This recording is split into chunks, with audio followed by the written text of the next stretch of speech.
Hi, welcome back, ladies and gentlemen. This is Talibah Zues. Once again, the topic for this week is magic squares, also known as cameos. So this follows on a bit from our sigil magic video because we use magic squares to create sigils with them. So, quick history lesson. These were first discovered back in China in 650 BCE. It was known as the Lo Shu Square, and this is what it looks like.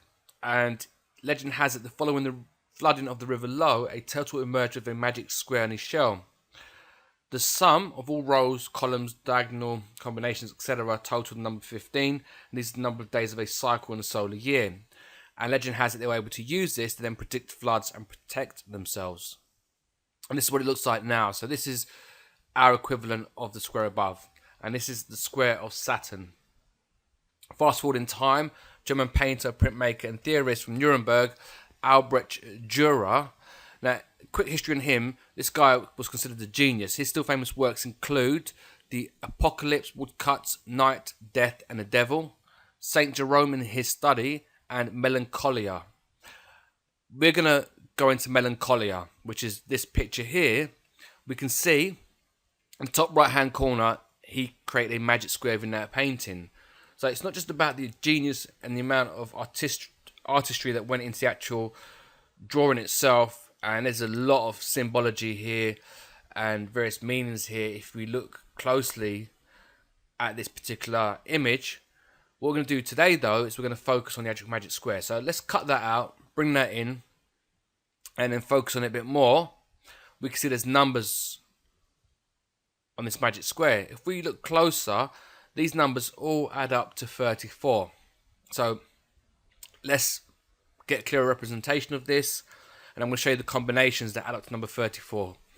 We have the sum of all rows equal 34. The sum of all columns equal 34. The sum of all the corners equals 34. If we move each corner one square across diagonally, it equals 34. Again, equals 34. The four center squares equals 34. If we look at the two squares either side of that, equals 34. And the two squares above that equals 34 also. Pressing on from bottom left to top right, the sum of those diagonal squares equals 34. And from top left to bottom right equals 34 also. 5, 3, 14 and 12, this combination equals 34. In complete symmetry to it, 2, 8, 9, 15 also equals 34. So the math behind it is pretty genius in itself. Then, if we take the first and last letter of his names, well, A is the first letter of the alphabet and D is the fourth letter of the alphabet, so his initials. And we can see in the bottom left and right hand corners we have 4 and 1, which is his initials. In between that, we have the year 1514, which is the year he created the square as well. So, you can see why this guy was considered a genius. He was very proud of his magic squares, and so he should be.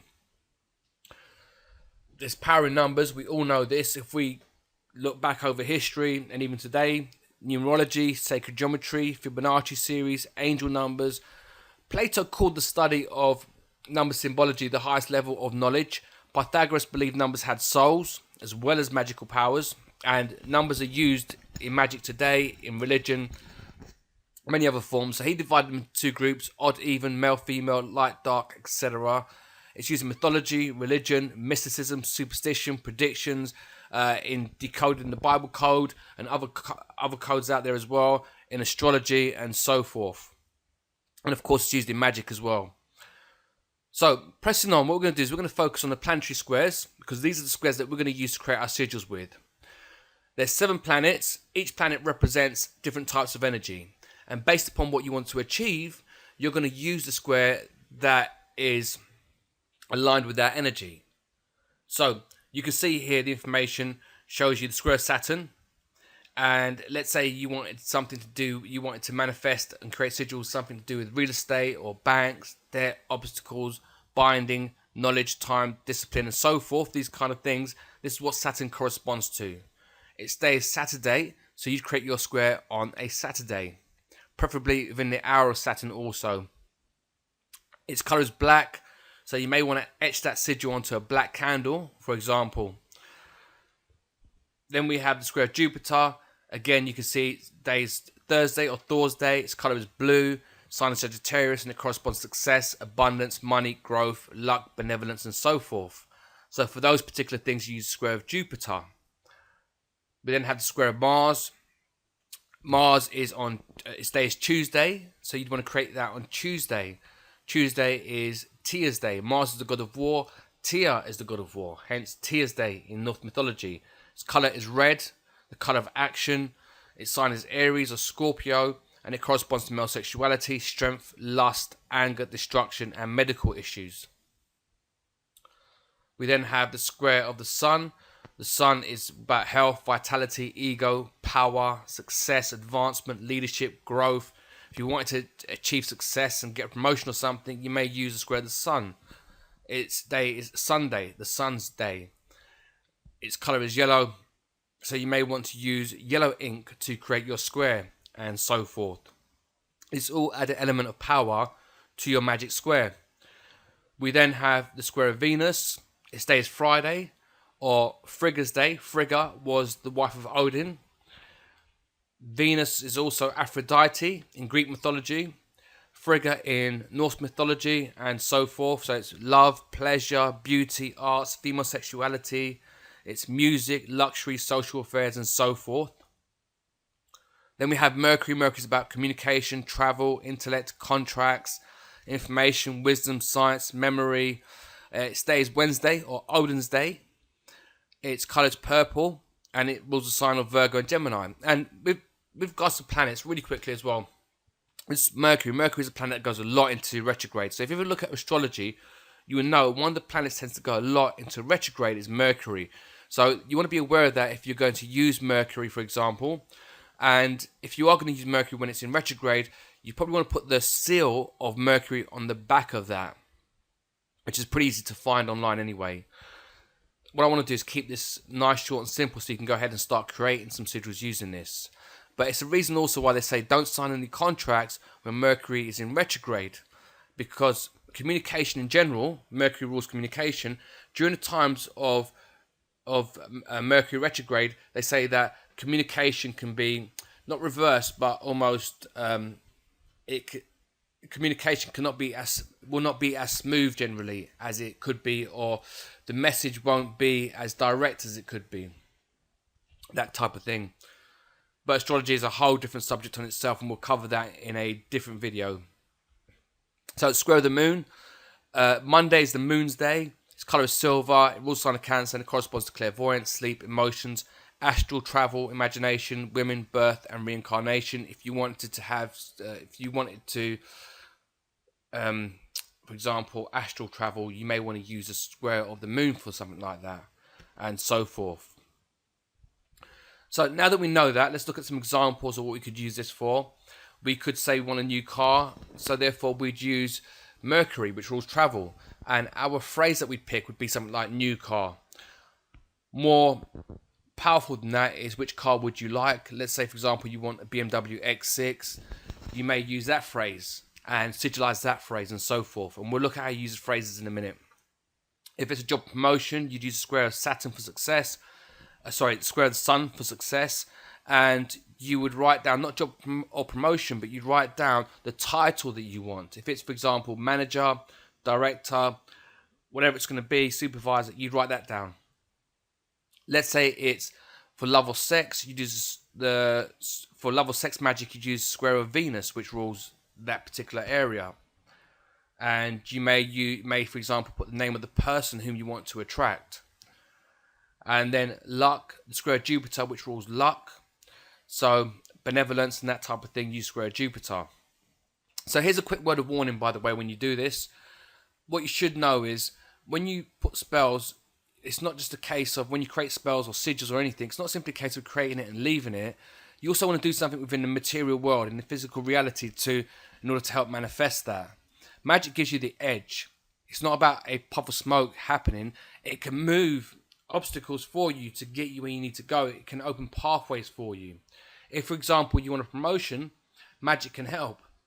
But you still have to do your bit. If you're going to go into work late, you're going to be rude to your employers and so forth, chances are you're not going to get the promotion no matter how many sigils you want to do. So you need to put that effort into it also.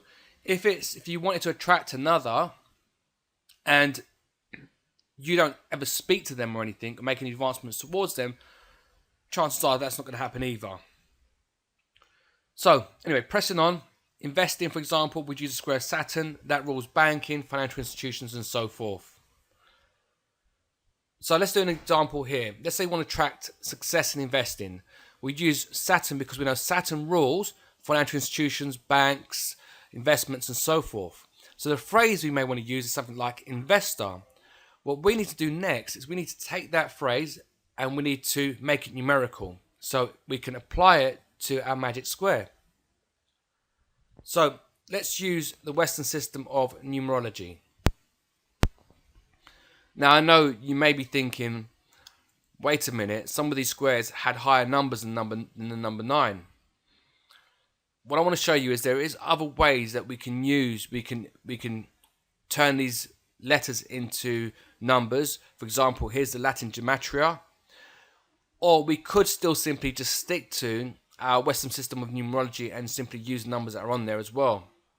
So we have the word investor. What we need to do is now turn that into numbers. Pretty straightforward. We can see here the number 9 is where I sits.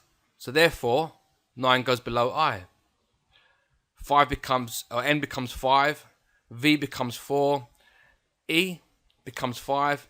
S becomes 1. T becomes 2. O becomes 6. And then R becomes 9 again. So now we have the combination of numbers 9, 5, 4, 5, 1, 2, 6, 9 equals investor. What we need to do next is simply transfer that onto our magic square and sigilize it. And this is how we do it. You simply start the 9, and then from 9 move to the next number, which is 5. The next number is 4, the next number is 5, 1, 2, 6, and back to 9 again. And there we have it. We simply have our sigil now. It's been created. If we remove our square, we can see this is our sigil. Pretty straightforward. You now have your sigil, and now you can go ahead and use it. And for those of you that have a mobile phone that asks you to use a pattern to unlock, those patterns are usually 3x3, just like the Saturn squares are 3x3. So you can use something like one of these sigils, a Saturn sigil, a magic square Saturn sigil, to unlock your keypad. Or if you're allowed to use this many combination of numbers to unlock your keypad on a numerical keypad, you can use it in that form also, which adds a bigger element of power to it because now you're using it constantly. So that's just a quick tip for you there. Charging your magic square, now that you've got it, charging your magic sigil, should I say, is focus on your intent as you create your sigil. Carve it onto a candle and burn it. Remember, when you use a candle that corresponds to the color of that planet.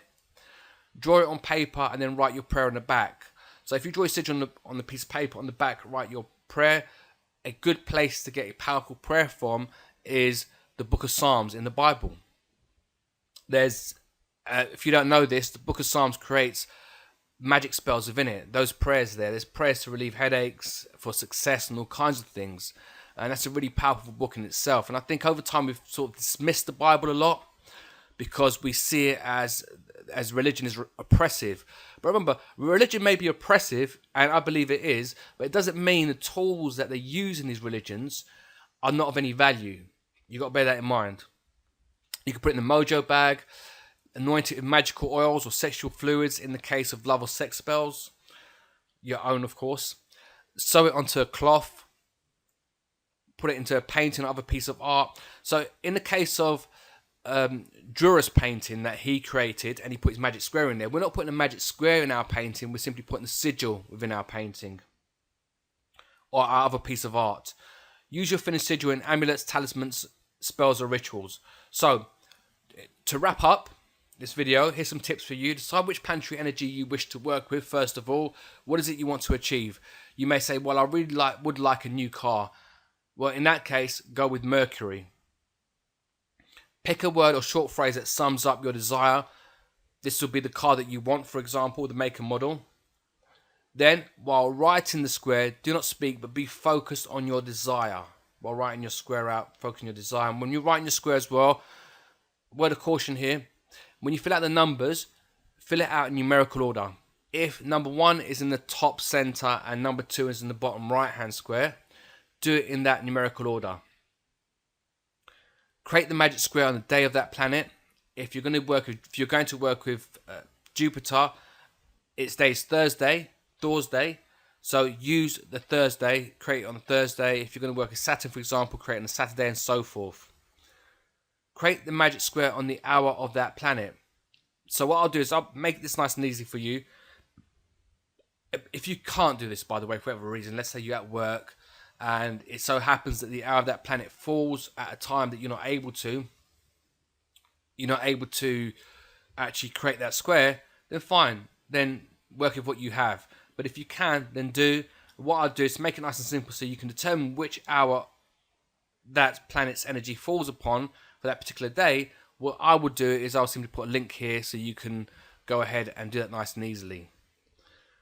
In addition, it may be drawn in coloured ink, smoked in herbs, or anointed with a conditioned oil for that intended purpose. So, coloured ink, I would say use coloured ink all the time anyway. This is in addition to, but again, if you're going to do this, you may as well add as much powerful elements to this as possible. So, if you're going to work with, for example, Jupiter, its colour is blue, use blue ink, Saturn, black ink, and so forth.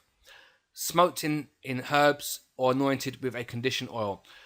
There's many magical stores out there where you can get magic oils and incense and so forth, and herbs. Let's say that you wanted to create a sigil for travel, then you may want to use the road opener. If it's for money, you may want to use a money attractor oil and so forth, that kind of thing. And then finally, have it placed under a candle of that planet's colour, which is then lit with positive prayers, is another good way to charge it. So you take your sigil, you put it under the candle, you light it, and then you say your positive prayers. Again, Book of Psalms is a great place to get positive prayers from in the Bible and so forth. So we wrap up. Hope it's helped. I wanted to make this as simple as possible because some people are not as confident creating sigils as they'd like to be. So therefore, they find something like this is quite helpful and quite useful. Do what works for you. Make it nice and easy and simple. Don't stress over it too much. The simpler, the better. Always the way. And remember, focus your intent and your desire, and then always be grateful and have gratitude for the things that you want to receive. And if you watch my video on creating a feeling, that's all about gratitude. And when you're grateful for the thing that you want to have, even though you don't have it, you start to generate the feeling of having it. And from there comes the intent, the focus, the desire, and the universe can open up that pathway for you to deliver it to you. So, till next week. Hope you've enjoyed this. Please like, subscribe, share, place your comments below. If you have any questions as well, by all means ask your questions. If there is anything you want me to cover also, by all means mention that also below in the comments. I'm happy to do that for you. Until next time, thanks for listening. Peace out and God bless.